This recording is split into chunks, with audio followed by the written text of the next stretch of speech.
کله ماجر شمه او کله ترهګر او غدار، کله ماجر شمه او کله ترهګر او غدار، دومره ذلیل په خپل وطن یمه چې حد نه لري. شکریہ جناب سپیکر. سپیکر صاحب کله کله زه دا ویم چې یاره موږ په اردو کې خبره وکړو، هغه صرف په دغه خاطر و چې د آواز مونږه کوم ځي ته رسول غواړو باید هغه ځي ته ورسي. بهرحال پښتو هم پکې ضروري ده، نن به خبره په پښتو کې وکړو. سپیکر صاحب تاسو ته د یاد دی تقریبا په 2004-2005 کې په کراچۍ کې د پښتنو د ماجرو تناظر راله چې په هغې کې زمونږ پښتنو بلا شهیدان ورکړل، بلا خلک زخمیان شو، بلا روزګارونه داسې وو چې هغه خراب شو. د هغې نه بعد بیا که تاسو وګورئ تقریبا په 2014 کې په پنجاب کې په یو ځای کې دماکه وشوله په جناح پارک کې چې په هغې کې بیا د پښتنو خلاف یو کرکډاون وشو چې پښتانه به دلته نه اوسېږي، دا وباسئ.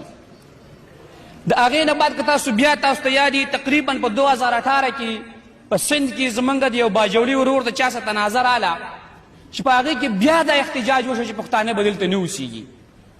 په دې تیرو ورځو کې په کشمیر کې زمونږ د مومند کمیونټي د کشمیریانو سره لانجه راله، هلته بیا دا احتجاج وشو چې پښتانه به دلته نه اوسېږي، دا دلته نه وباسئ.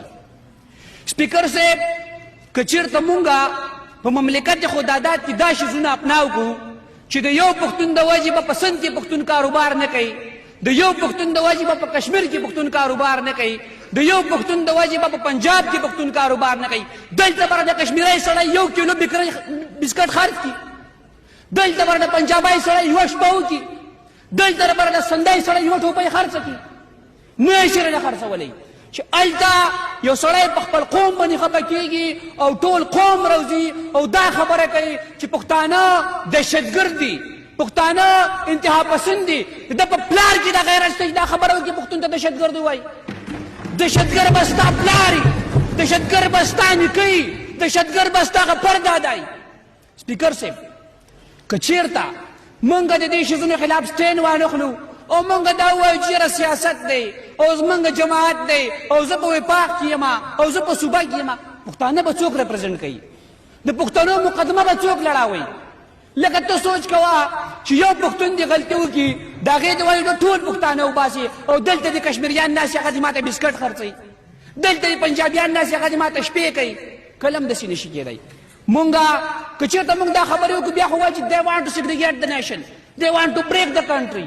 مونږ ته خو بیا خلک د آئین او د قانون فلسفې ښیي، مونږ ته خو بیا دا خبرې کېږي چې بای تاسو چې کوم دی تاسو خو مملکت خرابوئ، تاسو خو ریاست خرابوئ، تاسو خو ملک خرابوئ. خو دا خبره به څوک کوي؟ پکار دا ده وفاق ته زمونږ جناب عبادالله صاحب ته زما دا ریکویسټ دی چونکې دا د وفاق ریپرزنټیټیو دی دلته، دوی ته هم زه دا وایم په وفاق کې هم دا اپیل وکئ چې پښتنو ته اوورال پښتنو ته دهشتګرد نه دي ویل پکار.